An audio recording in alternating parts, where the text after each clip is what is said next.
Assalamualaikum, apa kabar semuanya? Kembali lagi bersama saya di Pena Daring. Semoga rekan-rekan dalam keadaan sehat dan semangat untuk menghadapi CASN 2024 dan semoga tahun ini adalah rezeki Anda. Semoga menjadi ASN 2024. Amin. Pada kesempatan kali ini, di video ini saya akan membahas soal administrator kesehatan. Ini adalah spill dari ebook Fokus CASN 2024 terusus untuk Anda jabatan fungsional administrator kesehatan. Segera pesan ebooknya di admin Pena Daring. Nah, untuk isinya itu sudah disesuaikan dengan peraturan jabatan fungsional administrator kesehatan dan angka kreditnya. Kemudian kisi-kisi materi pokok dari Permenpan RB tahun 2023 serta FR tahun 2023. Oke, segera pesan di admin Pena Daring. Nah, untuk pembahasan soal, kita mulai di soal yang pertama. Pemusnahan sediaan farmasi, alat kesehatan, dan bahan medis habis pakai yang tidak dapat digunakan harus dilaksanakan dengan cara yang sesuai dengan ketentuan peraturan perundang-undangan yang berlaku.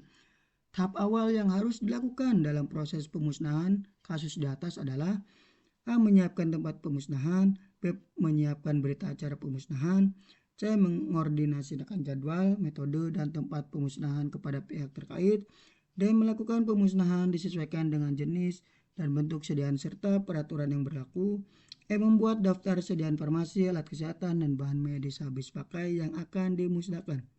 Jawabannya apa teman-teman? Ya, jawabannya adalah yang E. Bahwa untuk tahap awal yang harus dilakukan dalam proses pemusnahan kasus di atas ini dalam tahapan-tahapan pemusnahan terdiri dari membuat daftar sediaan farmasi, alat kesehatan, dan bahan medis habis pakai yang akan dimusnahkan. Kemudian tahap selanjutnya itu menyiapkan berita acara pemusnahan.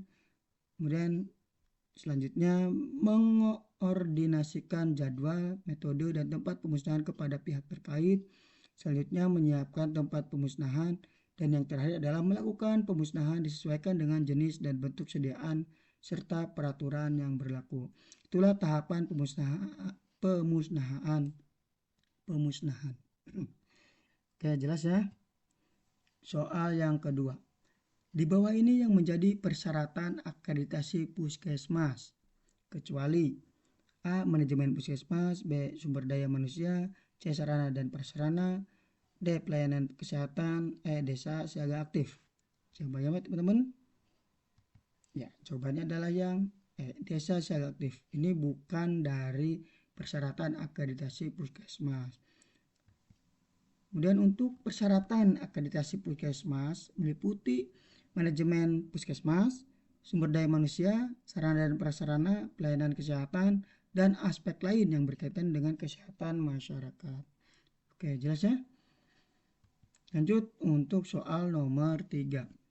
Untuk perkembangan karirnya, administrator kesehatan harus melaksanakan tugas jabatan sesuai unsur dan sub-unsur kegiatan seperti melaksanakan akreditasi institusi dan program-program pembangunan kesehatan.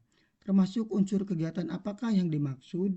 A. Pendidikan, B. Pengembangan profesi, C. Penunjang tugas adminkes, dan D. Pelayanan administrasi kesehatan. Jawabannya apa teman-teman?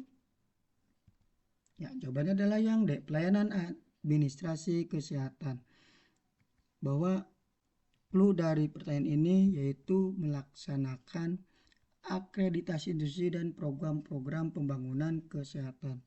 Itu merupakan contoh dari kegiatan pelayanan administrasi kesehatan. Jadi pembahasan bahwa untuk pelayanan administrasi kesehatan ini meliputi melaksanakan persiapan pelayanan advinkes kesehatan, menyusun kebijakan program-program pembangunan kesehatan,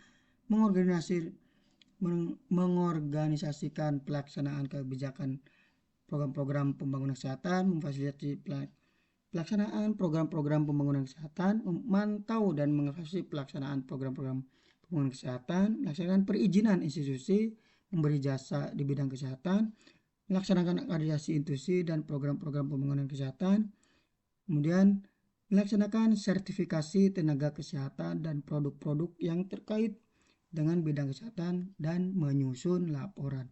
Yaitu contoh dari kegiatan pelayanan administrasi kesehatan. Silakan diingatnya ini karena termasuk dari tugas seorang administrator kesehatan. Oke, selanjutnya soal nomor 4. Dokumen perencanaan kegiatan yang berisi penjelasan atau keterangan mengenai apa, mengapa, siapa, kapan, di mana, bagaimana, dan berapa perkiraan biayanya suatu kegiatan adalah A. KAK, B. RUK, C. RBA, D. RPK, E. PKP. Jawabannya apa, teman-teman? Ya, jawabannya adalah KAK. Bahwa untuk KAK ini kepanjangan dari kerangka acuan kerja atau kerangka acuan kegiatan. Adalah dokumen perencanaan yang berisi penjelasan keterangan mengapa, apa, mengapa, siapa, kapan, di mana, bagaimana, dan berapa perkiraan biaya yang dikeluarkan di suatu kegiatan.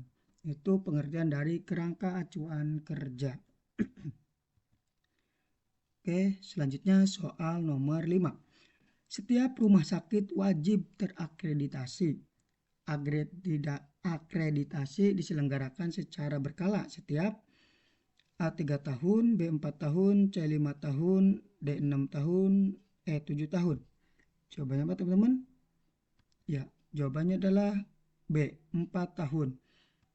Bahwa untuk Peraturan Menteri Kesehatan Nomor 12 Tahun 2020 tentang akreditasi rumah sakit pasal 3 ayat 2 ini menerangkan bahwa akreditasi sebagaimana dimaksud pada pasal ayat 1 diselenggarakan secara berkala setiap 4 tahun sekali. Itu akreditasi rumah sakit.